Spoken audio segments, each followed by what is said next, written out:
اعوذ باللہ من الشیطان الرجیم بسم اللہ الرحمن الرحیم الحمد للہ رب العالمین بارئ الخلائق اجمعین ثم الصلاة والسلام علی اشرف الانبیاء والمرسلین حبیب الہ العالمین رحمة للعالمین ابی القاسم محمد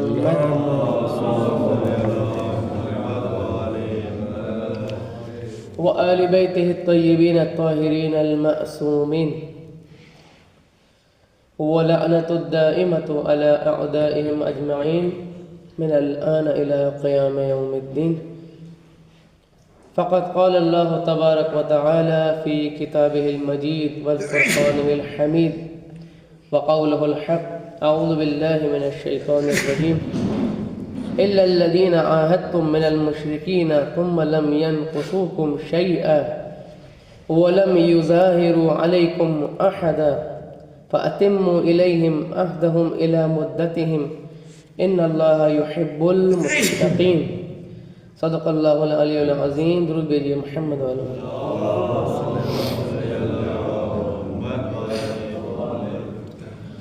الحمدللہ. آج توفیق نصیب ہوئی کہ آپ کی خدمت میں نئے درس کے ساتھ حاضر ہیں، اور آج کا درس اسی طرح ہی مہم ہے، اہم ہے جس طرح سے گزشتہ درس تھا. آج کا درس کا جو موضوع ہے وہ انتہائی اہم ہے کہ جس کی تکرار بار بار بیان کرنا قرآن نے، احادیث نے بہت زیادہ خدا نے ہمیں توجہ دلائی ہے، اور وہ ہے تقوی. کیا ہے؟ آج تقوی کے حوالے سے ہم اپنے علم میں اضافہ کریں گے، جانیں گے، ان غلط فہمیاں ہیں وہ دور کریں گے، کچھ اچھے معنی تقوی کے ہمارے ذہن میں آ جائیں گے، اور پھر قرآن کی نگاہ سے ہم دیکھیں گے کہ تقوی کیا ہے. جیسے کہ اس آیت مبارکہ میں آیت نمبر 4 سورہ مبارکہ توبہ جو ہمارا موضوع ہے، اس میں بیان ہوا کہ اگر تم معاہدہ کرتے ہو اور پورا کرتے ہو تو یقیناً خدا اہل تقوی کو کیا رکھتا ہے؟ دوست رکھتا ہے، پسند کرتا ہے، محبت کرتا ہے. یعنی اہل تقوی کی خصوصیت یہاں بیان ہو رہی ہے کہ معاہدے کو پورا کرنے والے، عہد کو پورا کرنے والے. تقوی کیا ہے عزیزان محترم؟ اس کو جاننا بہت ضروری ہے. مکمل توجہ کے ساتھ سماعت فرمائیں. عموماً ہم قرآن میں دیکھتے ہیں، پہلے ایک غلط فہمی ہے اس کا میں ازالہ کر دوں، پھر انشاءاللہ تقوی کا جو معنی ہے وہ آپ کی خدمت میں بیان ہوگا. عموماً ترجمہ کیا جاتا ہے اللہ سے ڈرو، اتقوا اللہ، یعنی اللہ سے یہی دیکھتے ہیں نا ترجمے میں، ہم یہی دیکھتے ہیں. لیکن عزیزان، ڈرنا تقوی کا معنی نہیں ہے. ڈرنا تقوی کا معنی، تقوی کا مصداق ہے، تقوی کا لازمہ ہے. یعنی آپ تقوی اختیار کریں گے تو آپ کے اندر خوف بھی پیدا ہوگا، یہ مطلب ہے. لیکن اس کو کہنا اللہ سے ڈرو، یہ مصداق کے طور پہ آپ کہہ سکتے ہیں. ابھی مثال دوں گا تو واضح ہو جائے گا. جیسے کہ سورہ مبارکہ کوثر سب کو یاد ہے، بچوں کو بھی یاد ہے. آپ کو یاد ہے سورہ کوثر؟ سنا ہے؟ بسم اللہ الرحمن الرحیم انا اعطیناک الکوثر فصلی لربک وانحر ان شانئک. ضرور بھیجیے محمد.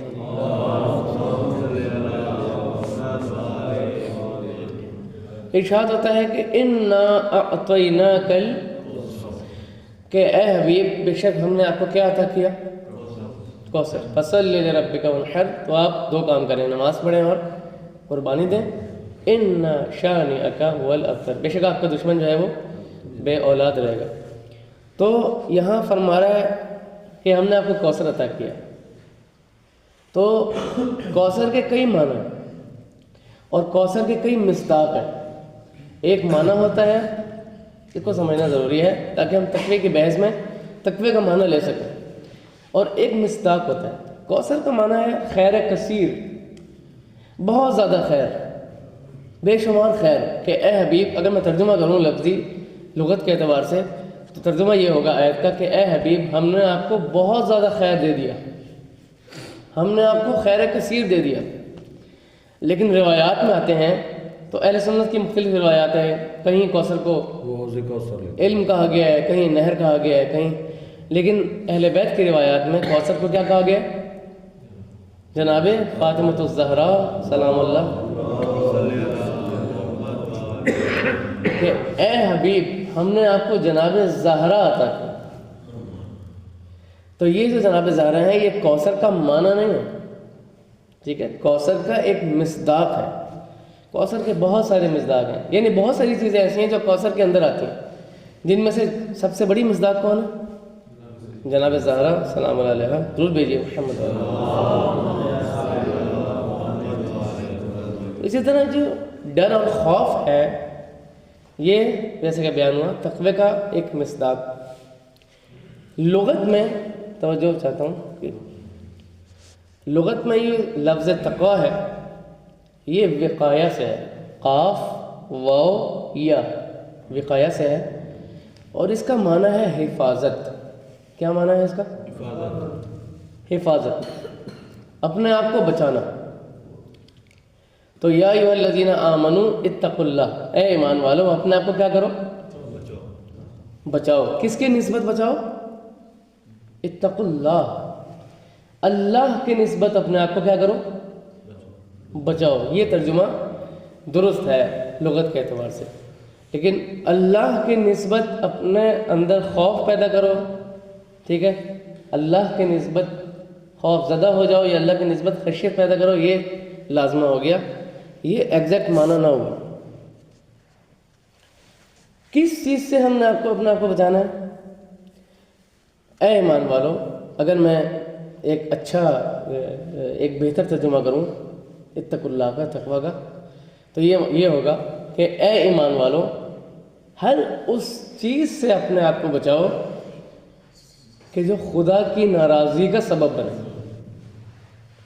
ہر اس چیز سے اپنے آپ کو محفوظ رکھو کہ جو اللہ کے غضب کا باعث بنے۔ یہ ترجمہ ایک اچھا ترجمہ ہو جائے گا۔ یہاں پہ یہ جو لفظ ہے واو قاف یا، توجہ چاہتا ہوں انشاءاللہ، اس سے دو الفاظ نکلتے ہیں ہمارے دین اسلام میں، ایک ہے تقوی، ایک ہے تقوی اور ایک ہے تقیہ۔ تقیہ بھی اسی سے ہی ہے، وقایہ سے۔ تقوی ہے دین کو بچانا اور تقیہ ہے دیندار کو بچانا، ٹھیک ہے۔ ایک موقع ہوتا ہے کہ ہم محفوظ کر رہے ہوتے ہیں اپنے آپ کو گناہوں کے مقابلے میں، یہ ہے تقوی، لیکن ایک موقع ہوتا ہے کہ ہم اپنے آپ کو دشمن کے مقابلے میں محفوظ کر رہے ہوتے ہیں، تو یہ ہے تقیہ، یعنی ہم اپنا دیندار اس میں بچ رہا ہوتا ہے، دین سمیت دیندار اس میں بچ رہا ہوتا ہے تقیہ کے معاملے میں۔ بہت سارے بزرگ علماء نے تقوی کے بہت زبردست قسم کے معنی بیان کیے ہیں اپنی تفسیر میں، آپ کی خدمت میں پیش کرتا ہوں، ضرور بھیجیے محمد وعلی محمد۔ جیسے کہ آیت اللہ جوادی عاملی نے بڑا زبردست ایک خوبصورت معنی تقوی کا بیان کیا، فرماتے ہیں کہ تقوی یہ ہے اصل میں کہ اپنے ارد گرد ایسا حصار انسان کھینچے کہ وہ جسے اللہ نہیں چاہتا اس کے قریب آئے، یہ تقوی ہے اصل میں۔ یعنی ہم کیا کریں، ایسا حصار کھینچیں، ایسی زنجیر کھینچیں، ایسا ایک ماحول بنائیں اپنے ارد گرد کہ وہ جو چاہتا ہے کہ آئے جسے خدا نہ چاہے، مثلا شیطان، خدا نہیں چاہتا کہ شیطان انسان کے پاس آئے، انسان کے پاس چکر لگائے، انسان کو بہکائے، وسوسہ پیدا کرے، شک پیدا کرے، تو وہ جو ایک حصار ہو گیا اصل میں وہ کیا ہے؟ تقوی ہے، وہ تقوی ہے۔ اسی طرح فرماتے ہیں کہ تقوی کا ایک معنی ہے کہ اللہ کی پرواہ کرنا، اللہ کی کیا کرنا؟ دیکھیں ہم لوگوں کی تو پرواہ کرتے ہیں نا، مثلا لوگ کیا کہیں گے، ٹھیک ہے، ہمارے معاشرے میں یہ چلتا ہے جملہ کہ بھئی فلاں اگر ہم نے کام کر لیا تو لوگ کیا کہیں گے، لوگ کیا باتیں کریں گے، اور ہم لوگوں کی پرواہ کرتے ہیں لیکن خدا کی پرواہ ہم نہیں کرتے۔ اصل میں تقوی ہے ہی خدا کی پرواہ کرنا، یعنی اگر ہم اس معنی کے اعتبار سے ترجمہ کریں آیت کا، اے ایمان والو اتقوا اللہ، اللہ کے نسبت پرواہ کرو، اللہ کی پرواہ کرو، اللہ کی نسبت بے پرواہ نہ ہو جاؤ، اللہ کی نسبت بے خیال نہ ہو جاؤ۔ وہ تمہیں دیکھ رہا ہے، تم اس کے حضور میں ہو۔ بقول امام خمینی کہ آپ نے مجھے ایک کلپ سوشل میڈیا پہ آیا تھا اور فرمایا تھا کہ فارسی کا جملہ ہے، عالم محضر خدا است، عالم محضر خدا است، یعنی یہ جو دنیا ہے یہ خدا کے محضر میں ہے، خدا کے حضور میں ہے۔ بہت بڑا جملہ ہے یہ، اگر ہم اس کو سمجھ لیں، یہ پوری دنیا خدا کے سامنے حاضر ہے، یعنی خدا ہر جگہ موجود ہے۔ کہنے کا مطلب یہ ہے، یعنی ہمارے خیالات میں، ہمارے اندر، ہمارے باہر، یہاں جو ہم بیٹھے ہیں، تنہائی میں ہوں، اجتماع میں ہوں، لوگوں کے درمیان ہوں، بہت ہی جو ہے وہ ایک قابل توجہ جملہ ہے۔ تو اللہ کی پرواہ کرنا بھی اس کا ایک معنی ہے۔ اسی طرح ایک معنی بیان ہوا تقوی کا۔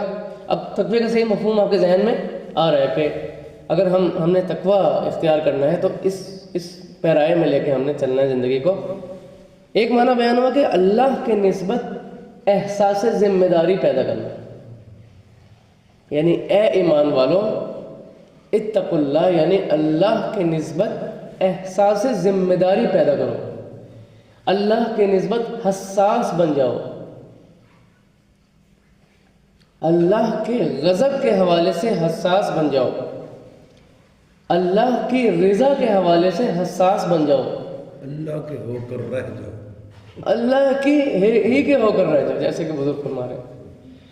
احساس کرو کچھ اللہ کا، اللہ کن چیزوں سے راضی ہے وہ بجا لاؤ، جن چیزوں کو نہیں چاہتا ان سے رکو، احساس کرو اللہ کا۔ درود بھیجیے محمد۔ ایک آخری معنی تقوی کا میں بیان کروں اور پھر ہم قرآن کی طرف چلیں کہ قرآن کی نگاہ میں تقوی کیا ہے، متقین کون ہے۔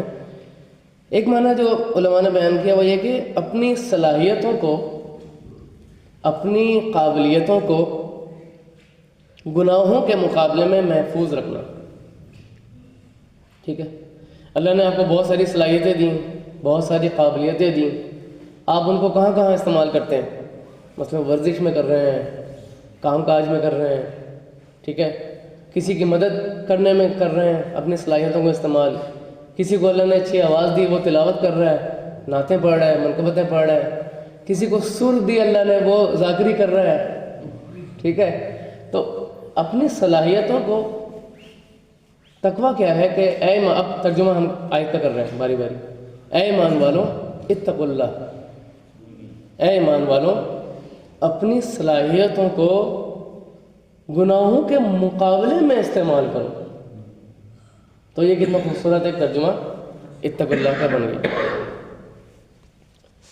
اگر ایک لفظ میں پوچھوں آپ سے میں کہ قرآن کا عملی پیغام کیا ہے، یوں تو قرآن کے بہت سارے پیغامات ہیں، نماز قائم کرو، زکوٰۃ دو، احسان کرو، عدل کرو، والدین کے ساتھ نیکی کرو، خدا کا کوئی شریک نہ بناؤ، لیکن ایک لفظ میں اگر میں آپ سے پوچھوں کہ قرآن کا پیغام کیا ہے تو آپ کیا جواب دیں گے؟ تقویٰ۔ ایک لفظ، ایک لفظ میں خدا جو ہے وہ پیغام بیان فرما رہا ہے۔ تو تقویٰ کے اندر سب کچھ آ گیا، آپ کی عبادات سے لے کر آپ کے معاملات، آپ کے معاملات سے لے کر آپ کے عقود، جو آپ عہد باندھتے ہیں لوگوں سے، معاملات کرتے ہیں، حق الناس، حق خدا، مختلف معاملات ایک لفظ میں سمیٹ کر آ گئے ہیں۔ جیسے کہ گزشتہ دروس میں بیان ہوا کہ سورہ مبارکہ بقرہ کے اندر شروع میں ہی متقین کا ذکر ہے اور متقین کی خصوصیات بیان ہوئی ہیں۔ الف لام میم ذالک الکتاب لا ریب فیہ ھدی للمتقین۔ کوئی ترجمہ کر سکتا ہے اس آیت کا؟ ترجمہ کریں آیت کا، سورہ بقرہ کی پہلی آیت۔ ذالک الکتاب، یہ وہ عظیم کتاب ہے کہ جو متقین کے لیے کیا ہے، یعنی اس میں بیان ہوا تھا کہ ایک موقع پہ فرمایا کہ لوگوں کے لیے ہدایت ھدی للناس ہے، پھر اس کی وضاحت کی تھی کہ لوگوں میں بھی وہ افراد کہ جنہوں نے اپنی صلاحیتوں کو، اپنی قابلیتوں کو محفوظ کیا ہوا ہے گناہوں کے مقابلے میں، خطاؤں کے مقابلے میں، کہ وہ افراد جو اللہ کی پرواہ کرتے ہیں، کسی کی پرواہ نہیں کرتے، اور وہ افراد جو اللہ کی نسبت زیادہ حساس ہیں اور کسی کی نسبت حساس نہیں ہیں، قرآن اصل میں ان لوگوں کے لیے ہدایت ہے۔ ویسے تو پوری دنیا کے لیے ہدایت ہے، لیکن اصل میں ان کے اندر صلاحیت ہے قرآن کو قبول کریں، ان کے اندر اصل میں قابلیت ہے کہ وہ قرآن کو کیا کریں، قبول کریں۔ آگے اسی آیات میں خداوند عالم متقین کی نشانیاں بیان فرما رہے ہیں۔ ارشاد ہوا الذین یؤمنون بالغیب، یہ کون لوگ ہیں کہ جو غیب پر ایمان رکھتے ہیں۔ پہلی خصوصیت کیا ہو گئی؟ غیب پر ایمان۔ غیب وہ چیز جو نظر نہیں آتی، جو غیب ہو، مثلا خدا، مثلا ملائکہ، یہ ہیں غیب، ان پر کیا کرتا ہے متقی؟ کیا کرتا ہے؟ ایمان رکھتا ہے۔ وَيُقِيمُونَ الصَّلَاةَ، اور نماز قائم کرتے ہیں۔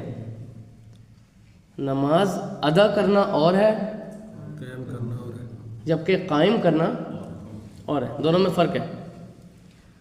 ممکن ہے ایک انسان نماز ادا کر رہا ہو لیکن قائم نہ کر رہا ہو، اور یہ جو قائم والا جو پہلو ہے وہ زیادہ تر اجتماع کے ساتھ ہے، یعنی خدا یہ چاہتا ہے کہ مسجدیں بھری ہوئی ہوں، امام بارگاہ بھری ہوئی ہو، جب نماز کا ٹائم ہو تو یہ اقامہ ہو، ادا نہ ہو۔ صرف اقامہ اسی صورت میں ہوگا کہ جب سب نماز پڑھیں گے، جب پورا اجتماع نماز پڑھے گا، ایک فرد نہیں، دو فرد نہیں، سب مل کے اگر نماز پڑھتے ہیں تو یہ ہوگا اقامہ نماز۔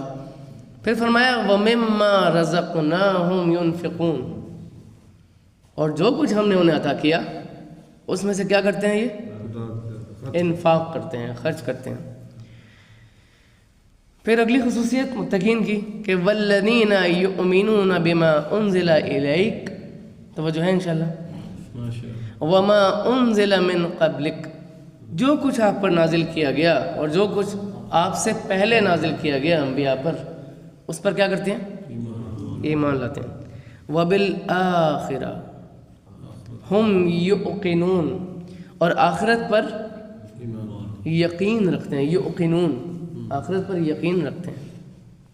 اولئک علی ھدی من ربہم، یہاں پہ ایک اور نقطہ بھی ہے کہ یہی تو لوگ ہیں جو ہدایت پر، یعنی ان کے علاوہ جو افراد ہوں گے وہ ہدایت پر۔ وَأُولَئِكَ هُمُ الْمُفْلِحُونَ، اور یہی لوگ فلاح پانے والے ہیں۔ یعنی ایک ہی آیت میں خدا نے متقین کی نشانیاں بھی بتا دیں، ہدایت پانے والوں کی نشانیاں بھی بتا دیں، اور مفلحین کی نشانیاں بھی بتا دیں، فلاح پانے والوں کی نشانیاں بھی ایک ہی آیت میں خدا نے بیان کر دیں۔ درود بھیجیے محمد والے محمد۔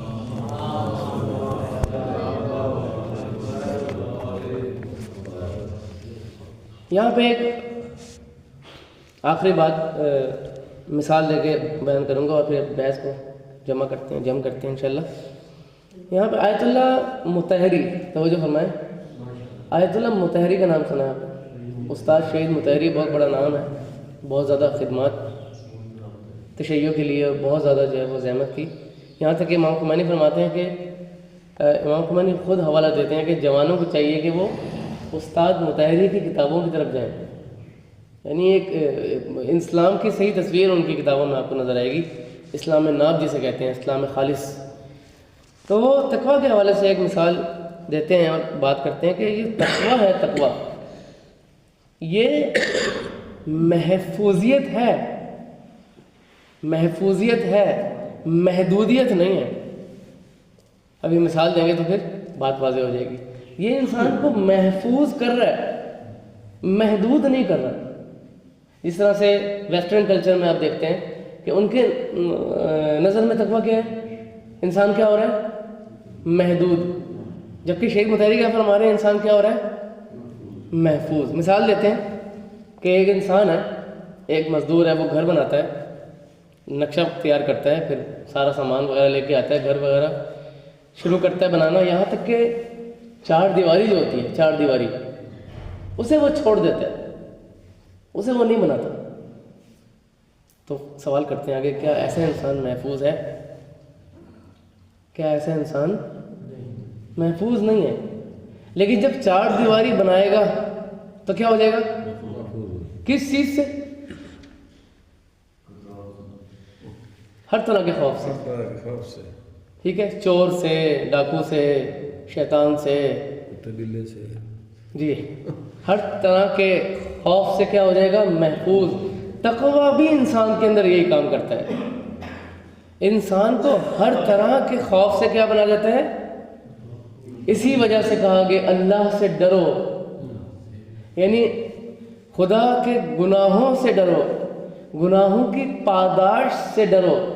یہ جو ہم ترجمہ پڑھتے ہیں، اب اس کی وضاحت آئی کہ اتقوا اللہ یعنی اللہ کے نسبت اپنے خوف پیدا کرو، یعنی جو پاداش رکھی ہے خدا نے، سزا رکھی ہے خدا نے گناہوں کے مقابلے میں، اس وجہ سے ڈرنے کا حکم اس میں آیا ہے. صلی اللہ علیہ محمد وعلیہ الطاہرین. اللہم صلی علی